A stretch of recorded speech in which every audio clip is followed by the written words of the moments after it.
Assalamualaikum warahmatullahi wabarakatuh. Saya Ahmad Kurniawan, mahasiswa PPG Prajabatan gelombang pertama tahun 2020 Universitas Muhammadiyah, Surakarta.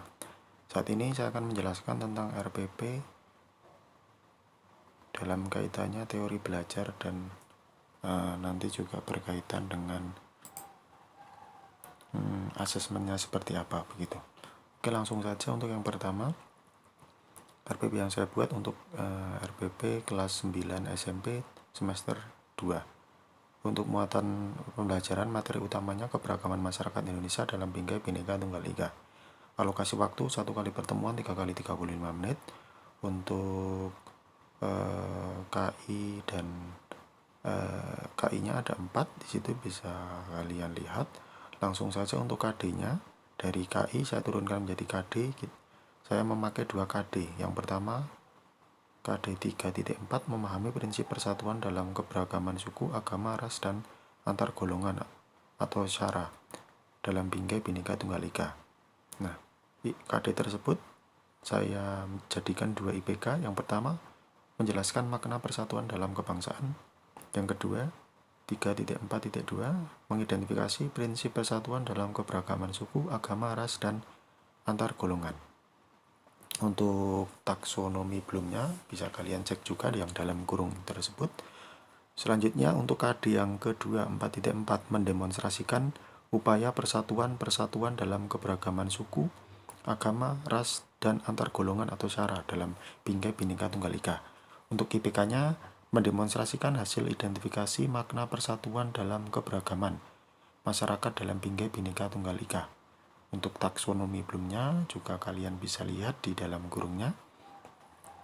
Untuk IPK yang kedua, di KD yang kedua, itu menyajikan hasil identifikasi prinsip persatuan dalam keberagaman masyarakat dalam Bingkai Bhinneka Tunggal Ika. Nah, untuk tujuan pembelajarannya, saya menggunakan 4 tujuan. Nah, dengan pendekatan saintifik. Kenapa saya menggunakan pendekatan saintifik? Itu karena dari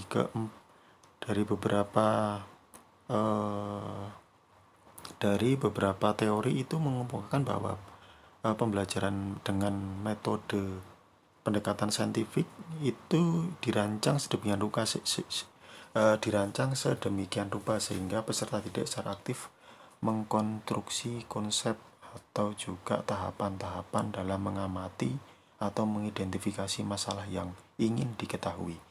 Jadi mungkin beberapa ahli yang menyampaikan itu ada teori belajar Brunner, ada John Piaget, sama teori belajar Vygotsky.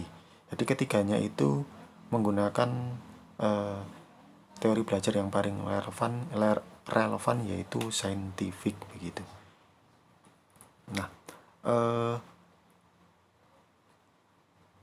yang pertama, tujuan pembelajarannya, peserta didik mampu menyebutkan prinsip persatuan dalam keberagaman. Itu dengan menggunakan bantuan PowerPoint.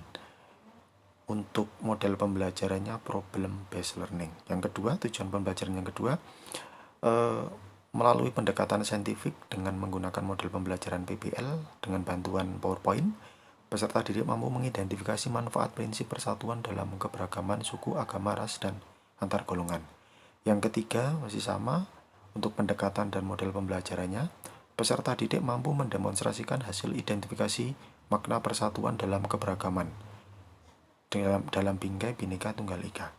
Yang keempat, masih sama juga pendekatan dan model pembelajarannya, peserta didik mampu menyajikan hasil identifikasi prinsip persatuan dalam keberagaman masyarakat dalam Bingkai Bhinneka Tunggal Ika. Selanjutnya, yang D, penguatan pendidikan karakter atau PPK. Kalau untuk modul ajar itu bisa dikatakan profil pelajar Pancasila. Yang pertama saya menggunakan disiplin. Jadi cara terpadu peserta didik bekerja di dalam kelompok menyesuaikan peran masing-masing tugasnya. Yang kedua, nasionalisme. Setelah memperhatikan tayangan video dan mempelajari materi dapat menyebutkan upaya yang telah dilakukan dalam keberagaman sehingga mampu meningkatkan sikap nasionalisme. Yang ketiga, gotong royong. Setelah mengamati tayangan video, peserta didik dapat berdiskusi, kerjasama untuk mendiskusikan suatu permasalahan, maka peserta didik mampu meningkatkan sikap gotong royong. Untuk materinya terlampir di bab 4 subbab 4, materinya tentang prinsip persatuan dalam keberagaman SARA begitu. Nah, selanjutnya untuk tadi pendekatan, strategi dan model serta metode pembelajaran sudah saya jelaskan sedikit di atas. Tadi pendekatannya dengan saintifik. Kenapa saya milih saintifik? Karena beberapa teori itu menyatakan bahwa pendekatan saintifik itu pendekatan yang paling relevan dengan keadaan peserta didik sekarang. Jadi tadi sudah saya jelaskan juga beberapa teori dari Brunner, John Piaget, sama Vygotsky. Jadi mereka mengatakan pembelajaran terjadi apabila peserta didik bekerja atau belajar menangani tugas-tugas yang belum dipelajari. Terus untuk John Piaget juga mengatakan bahwa pembentukan atau perkembangan skema itu bisa dilihat atau bisa diasah melalui struktur mental atau struktur kognitif yang secara intelektual itu peserta didik bisa beradaptasi dan mengkoordinasi dengan lingkungan sekitarnya begitu. Terus untuk model pembelajarannya dengan problem based learning, karena peserta didik nanti diajak untuk membahas tentang permasalahan dan diminta untuk mencarikan solusi yang timbul dengan permasalahan yang kita berikan begitu. Nah, untuk metode pembelajarannya dengan ceramah, diskusi, terus penugasan, refleksi, terus juga dengan LKPD begitu juga. Terus untuk media, bahan dan sumber belajarnya menggunakan PowerPoint medianya. Terus untuk bahan dan alatnya menggunakan LCD, proyektor. Terus tempatnya di ruang kelas. Untuk link YouTube-nya juga ada, tertera di situ. Untuk sumber bukunya saya menggunakan Pendidikan Pancasila dan Kewarganegaraan. Ini cetakan dari 3 serangkai tahun 2002. Nah, untuk yang pertama tahun 2018, yang kedua tentang mohon maaf saya ulangi, untuk bukunya saya menggunakan Pendidikan Pancasila dan Kewarganegaraan, itu terbitan dari 3 serangkai Solo tahun 2018. Nah, langkah-langkahnya bisa dilihat di situ. Karena saya menggunakan PBL, Problem Based Learning, jadi saya ada di sini ada 5 sintak. Nah, nanti saya dari atas, saya satu persatu. Untuk yang pertama, kegiatan pendahuluan biasa dibuka dengan berdoa, terus menyiapkan peserta didik, menanyakan kehadiran, terus juga menyanyikan lagu wajib nasional, terus menanyakan persepsi begitu, diselingi dengan yel-yel untuk memotivasi peserta didik. Terus untuk sintak yang pertama, orientasi siswa kepada masalah. Jadi kita berikan masalah berupa video dan gambar ditayangkan, terus nanti peserta didik disuruh untuk membahasnya dengan kelompok, yaitu dengan sintak yang kedua, mengorganisasi siswa untuk belajar. Jadi siswa diberikan stimulan seperti pertanyaan-pertanyaan begitu tentang prinsip persatuan dalam keberagaman, terus juga mengamati tayangan gambar dan juga video, serta juga peserta didik dibimbing untuk membuat 5 kelompok dengan setiap anggota kelompok masing-masing 4 anak.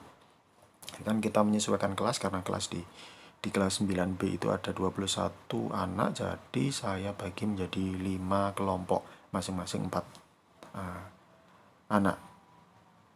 Tapi ada satu kelompok yang 5 anak begitu. Jadi setiap kelompok membahas tentang penugasan masing-masing. Ada yang membahas tentang setiap kelompok itu ada membahas yang tentang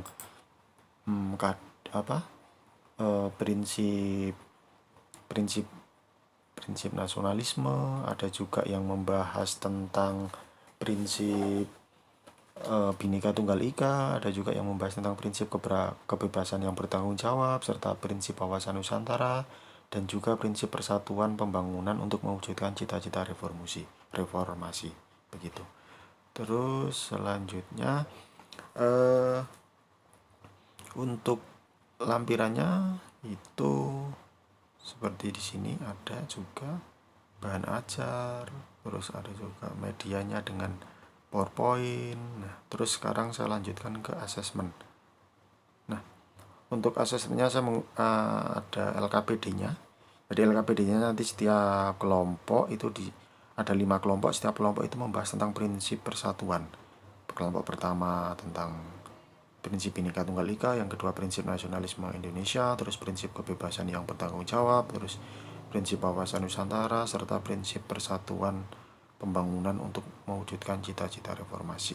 Nah, untuk penilaian sikap saya bisa mengisikan dengan melihat kondisi tanggung jawab, disiplin religius, integritas, gotong royong di saat diskusi itu seperti apa tingkah lakunya, atau mungkin apa yang dilakukan oleh peserta didik berkelompok. Saya mengamati satu persatu setiap kelompoknya, begitu.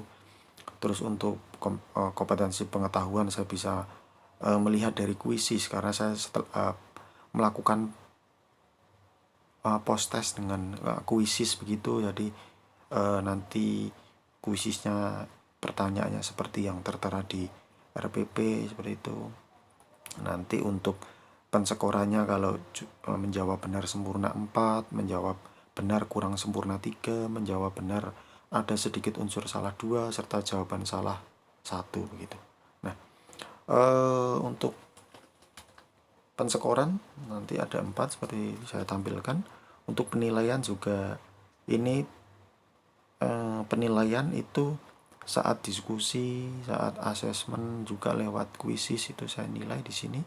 Ada penilaian berdasarkan kemampuan bertanya, kemampuan menjawab atau berargumentasi, memberikan masukan, saran, serta apresiasi.